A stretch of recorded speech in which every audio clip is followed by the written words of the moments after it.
One. What's up, everybody, and welcome to another Angle of Pursuit podcast, your fantasy football, sports betting, DFS, and everything that is awesome home over on fakepigskin.com. We're coming at you a little bit early this week, and it sure is a good thing because I have a game that I absolutely love on Thursday night, and we will dive into that shortly. If you're here for our DFS plays, Bobby and I have decided that we're going to split it up a little bit and do two shows.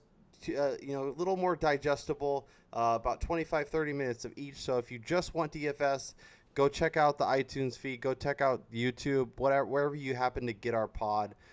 Definitely go there. If you're here for both, then check this out and then jump over to the other one. And we'll be like that each and every week. So, Bobby, how are you doing? Well, I'm doing okay, Kyle. I mean, I was a little sad to see what happened to my Bucks on Monday night.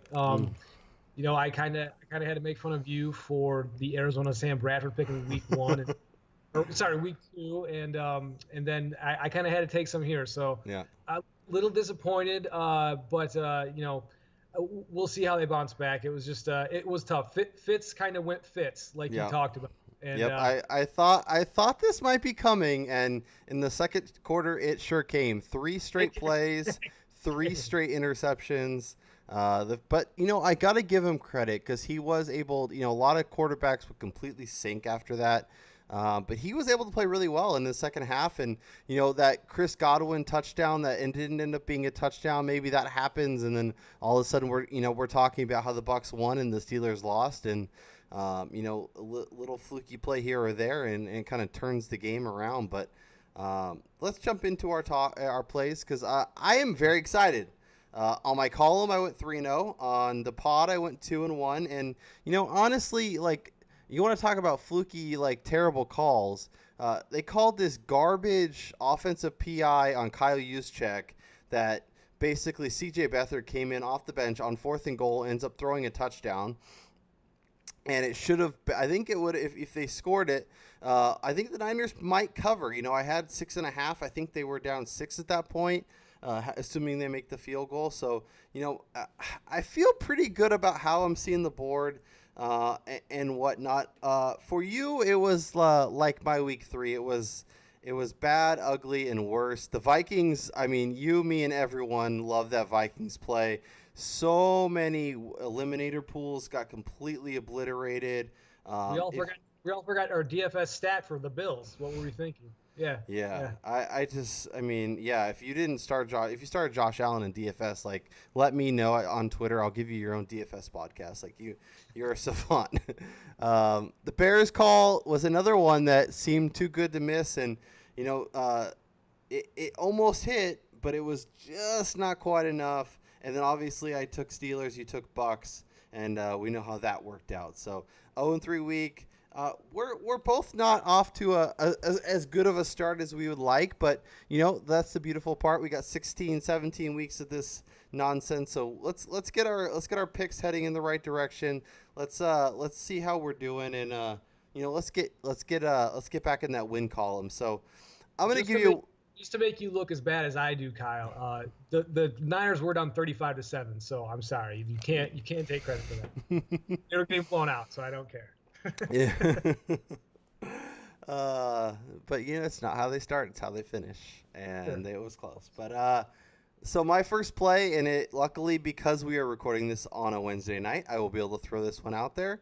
I am taking the Minnesota Vikings plus 7 points. They're coming in. They're on the road this week against those LA Rams.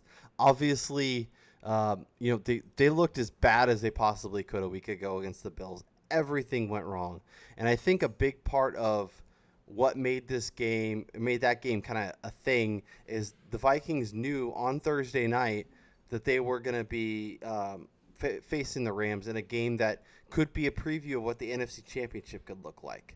And I think they were very much like in college. This happens a lot. Teams look ahead.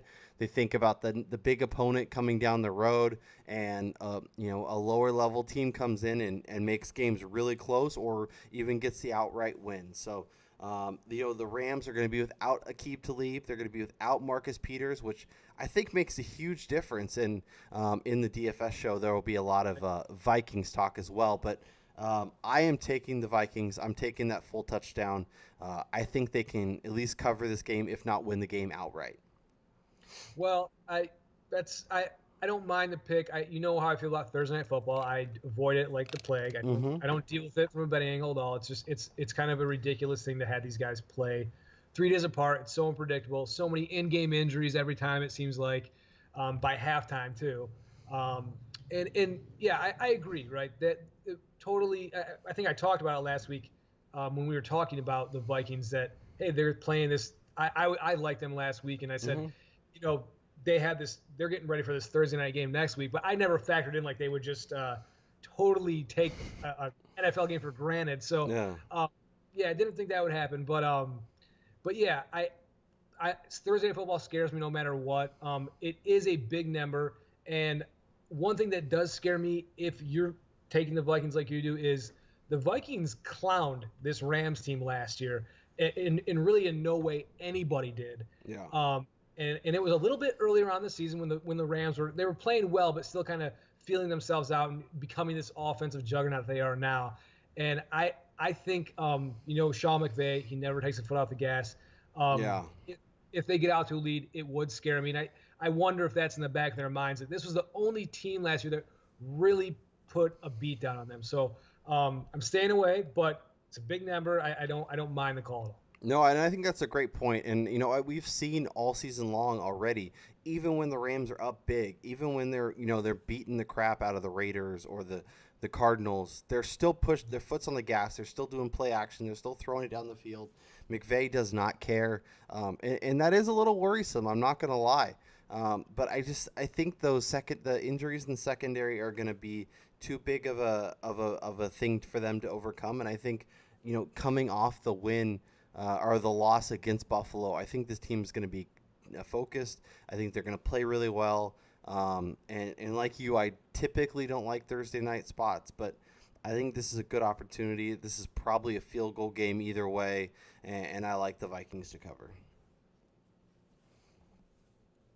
Go ahead and hit me with your first pick this week. Well, speaking of injuries in the secondary, my Atlanta Falcons, my Super Bowl pick, in the defense that I loved on paper, lost another entrenched starter in their secondary with Ricardo Allen out for season now. And you can, added that to Keanu Neal, who's a Pro Bowler last year, and then they're all pro, Deion Jones, who's on IR for, up until week 10 or 11 or something. So basically, at some point, this attrition just has to catch up to them. And I think the Bengals last week, they're coming off a loss at Carolina. I think they're going to bounce back here, and I think 5 might be a little too much for them. I mean, I don't love the Bengals, but I think this is more of a just a 3-point line game, a field goal line. Yep. And so I see the 5.5 they're at now, and I'm taking those points here with the Bengals and the Red Rifle. They've gotten a really kind of an emerging contribution from Tyler Boyd lately. He's kind of breaking out a little bit. So they seem to have good weapons, and I think they'll be able to take advantage of those injuries on Atlanta's defense, and they'll definitely be able to put up points. So I like the points. I like the Bengals here. Yeah, I'm 100% in agreement with you here, and it looks like the smart people are as well. The Bengals are getting 56% of the bets currently, but they're getting 85% of the money. So that means the smart people with the big dollars are backing the Bengals, even on this road spot. I'm with you. I think this is another game that's a field goal game either way. I think those, I like the Saints a week ago on the fact that, that defense is banged up a little bit. It takes another big hit. I'm really concerned. I think Tyler Boyd has a big game. Obviously, AJ Green, assuming he's healthy, plays well. I think Tyler Eifert, as long as he's healthy, he's reliable. He's a useful weapon. He's a good player to have. And the defense has actually been a little bit better than we kind of anticipated coming in. So I like this Bengals team. I like that 5 points that you're getting, and I couldn't agree more. We'll flip back over and we'll talk about one of my next pick. And this one's a little challenging. It's gonna take a little mustard, but I'm gonna jump on the New England Patriots -6.5. I think last week was they're gonna right the ship. and the game against your Lions was not pretty. They played they played awful. Obviously, Matt Patricia, has a lot of inside information, so maybe that played into it. Maybe it was just a weird spot. Who knows? But this week they're going home. The undefeated Miami Dolphins come to town, who have played the Titans, the Raiders, and the Jets, who are combined 3-6 this season. Obviously, they've won all three, so good on them. But I think a little dose of reality smacks them in the face. And if I get the Pats at less than a touchdown at home, I'm taking them in this divisional matchup. Yeah, I had that coming off the loss strategy last week, and my NFL post, I was like, my additional pick was the Patriots. I talked about all the stats coming off a loss and how they're going to come in and basically Bill Belichick's going to give Matt Patricia a spanking on the ass, and none of that happened, obviously. And they looked again for another week, looked like they were just disengaged, looked very soft defensively. The Lions broke that streak of never having a 100-yard rusher for like a zillion games, which is one of the most embarrassing stats in the NFL. So they got rid of that. But yeah, at some point the Patriots become the Patriots, no matter kind of what the roster is doing, no matter what the turmoil people say is going on is happening. So as the season moves along, yes, I agree. They're just going to get better. It's a little causing for concern that it was 2 weeks in a row like that, but I'm not going against them, and I have a little something coming up for you that will involve the Patriots in my next pick. So I can't wait. I can't wait. 7. Okay. So yeah, but I'm with you there. And would you like me just to lay this pick on you? Lay it on me. Let me know what you're thinking. It's for you. It's for everyone. It's guaranteed. This can't lose, or at least you tell me, Kyle, how this could lose, because I can't fathom it. So, I'm a little, my confidence is a little shaky with the board. I think it's kind of an ugly board this week. Yeah. But I look up and I say, okay, I want to toss money line parlays out there. I want to get the Chargers in a money line parlay at home, coming off kind of an embarrassing loss to the Rams, getting a little bit blown out against the C.J. Beathard-led Niners now. So we toss them in the money line parlay. They're one leg. The Patriots now coming off 2 embarrassing double-digit losses at home against their AFC East whipping boys, the Miami Dolphins. Them in the money line parlay. So you get those two legs. Now we're going to switch over to college, so we get a little better return. We're going to add 2 more legs, okay? Okay. Boston College just got embarrassed at Purdue last weekend. They got ran over by the Boilermakers. They're coming home.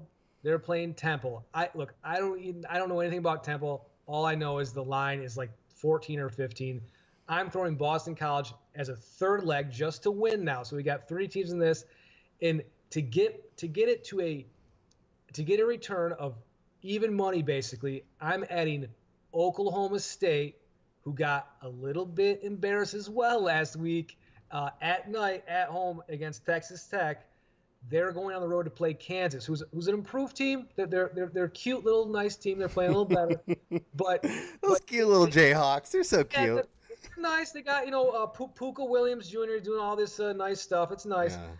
Yeah. They're not, Oklahoma State, Mike Gundy, they're not going to lose this game. Not 2 in a row. They're 18-point favorites. That's a 4-leg money line parlay. You get even money. I'm on a website right now, and I got $1, and my return is $1.10. I mean, which one of that leg scares you the most, Kyle? Tell me. Even though I backed them, it's probably the Patriots. It's the lowest line. It's the one that, if things are just a mess, but I feel like that's something that I will be taking this weekend. I feel like that's a can't lose proposition. BC is really good. Oklahoma State's good. I like.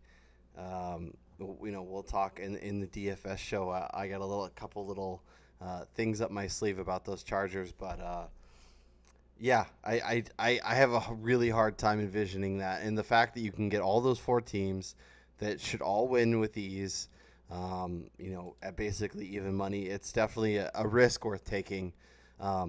Sometimes when it's that easy, there something will happen where you're like, I just did how to, I don't Kansas will win or something crazy, but Right. uh, I will ride that wagon with you because I think that's a way to build your bankroll and get a nice little cash payday and have some investments on Saturday and on Sunday. I love it. I love it a lot.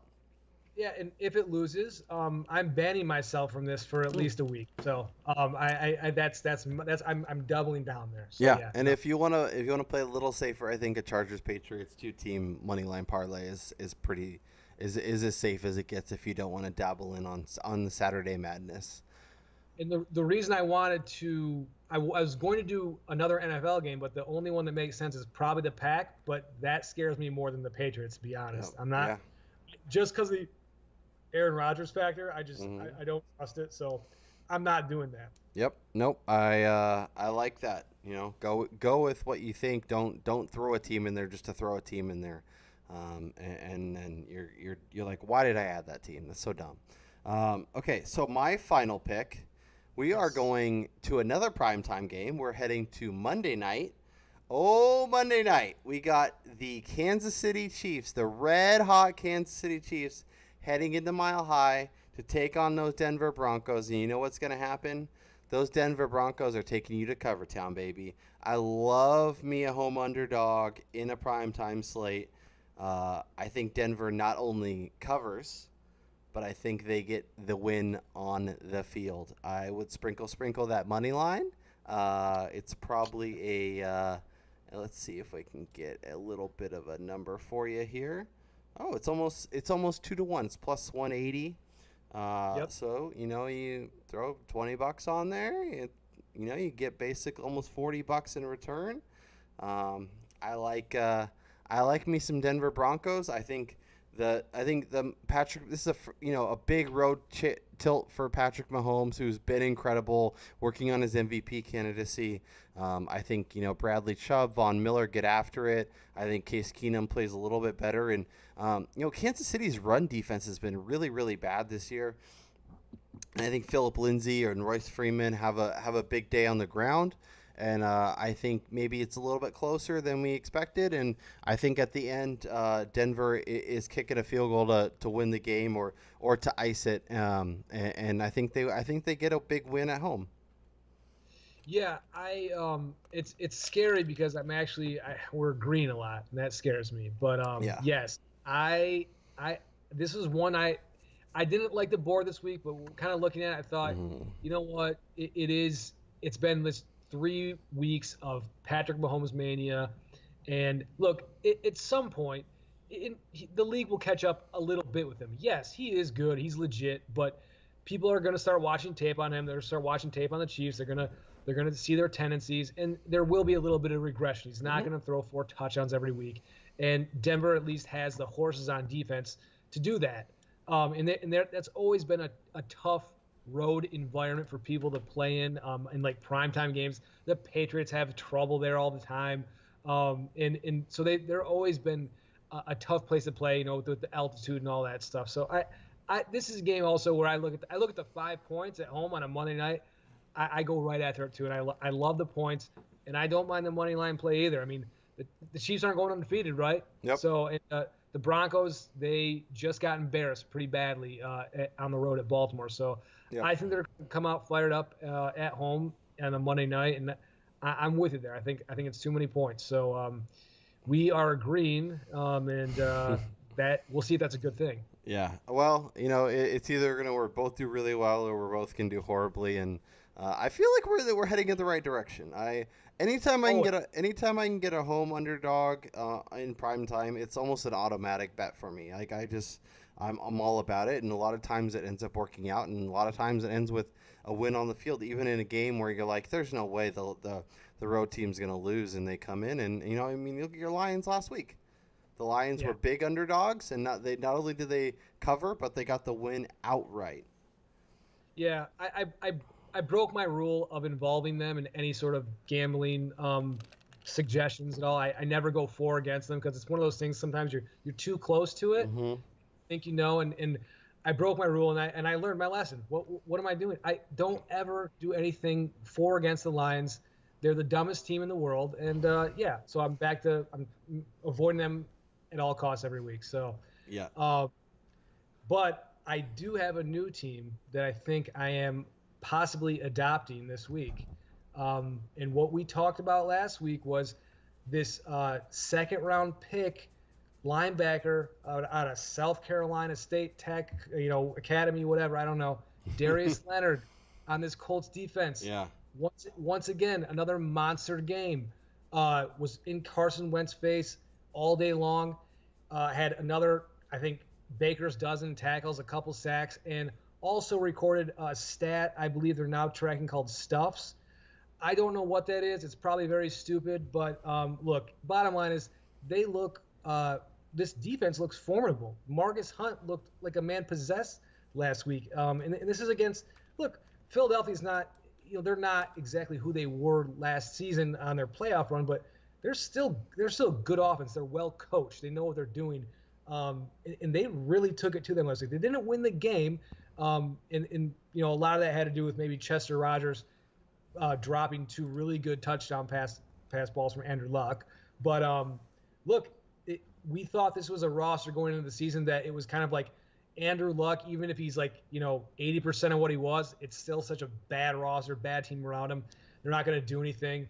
Maybe not. This has been a pretty solid defense, at least the last 2 weeks, very solid. And now they're at home against the Texans, who are the 0-3 Texans.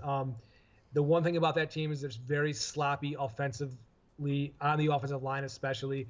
No matter how good Deshaun Watson is, and he is making plays still, but it's all really improvising for the most part on a lot of dropbacks. So Colts minus 1.5 right now. I think they get a win at home here against the Texans and cover that spread. So it's the one other team that kind of I looked at and said, yeah, I'm going with them this week, and they might be my new maybe my new Buccaneer team. Who knows? I like it. I think it's an interesting spot. I think people will look at this line and be like, "Oh, the Texans, they'll get a win this week. They're not that bad." And that's kind of the time that I like to go against teams that are kind of getting that popularity vibe. And if you can find first coach fired odds, I think Bill O'Brien could be a guy that makes a lot of sense to end up being one of the first coaches fired. He just got a 5-year deal, which that isn't great, but yeah, I don't know what the Texans are doing. I don't understand how a team that has this much talent is 0-3, probably going to be 0-4, and looking like a team that is on the outside looking in. And maybe it's Deshaun Watson's regressing a little bit, but J.J. Watt's still there. The defense is still good. I don't know. I don't know what they're doing. Well, we're still viewing them through this prism of like a 5 or 6 game stretch last year when Deshaun Watson just kind of took over the league. And look, that's such a small sample size. That's not going to be who they are necessarily like forever. So yeah, there's going to be regression, and yeah, maybe that was kind of a flash, not a complete flash in the pan, but certainly not their basic level week to week. So yeah, I'm gonna go with Colts here. I like what I see of this defense. I'm starting to love this Darius Leonard guy. So yep. Yeah, Colts are my third pick. Yep, I think it's a good one. I'm probably staying away from that game because it just scares me, and as a Titans fan, I'm a little too close to both of these teams. But I definitely understand why you're going with that, and if I had to make a pick, that would be my pick for sure. All right, Bobby, this was fun. Obviously, got to talk some of our picks. Hopefully, it's another solid week for me. A little bit of a rebound week for you, and we're both sitting here next week a little closer to 500. For Bobby Adcock, I'm Kyle Robert, and we'll talk to you guys down the road. All right. See you later, Kyle.